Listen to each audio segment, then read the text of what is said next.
رات کا آخری پہر تھا۔ ساجد اپنے بستر پر لیٹا خواب کی وادی میں گم تھا۔ اچانک وہ ایک وسیع اور پراسرار قلعے کے اندر کھڑا پایا۔ ساجد نے اپنے آس پاس دیکھا لیکن قلعے میں کوئی بھی نہیں تھا۔ 1 منٹ کے بعد ساجد نے قلعے کے فرش پر ایک چمکتا ہوا پتھر دیکھا۔ جیسے ہی اس نے پتھر کو اٹھایا ایک سنہری روشنی پھیل گئی اور قلعے کی دیواروں پر عجیب و غریب نقوش نمودار ہونے لگے۔ نقوش دراصل ایک نقشہ تھا جو قلعے کے کسی خفیہ کمرے کی طرف اشارہ کر رہا تھا۔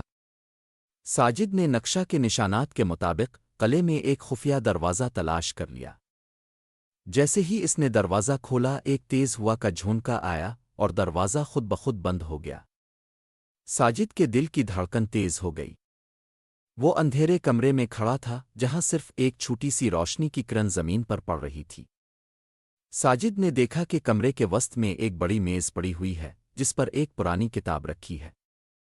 کتاب میں عجیب و غریب کہانیاں لکھی ہوئی تھیں جن میں لوگوں کے خوابوں کو قید کر کے ان پر حکومت کی جاتی تھی۔ ساجد نے ایک کہانی پڑھی جس میں لکھا تھا کہ جو بھی اس قلعے میں آئے گا وہ اپنے خوابوں کا قیدی بن جائے گا۔ کمرے کی دیواروں پر نقوش حرکت کرنے لگے ہیں۔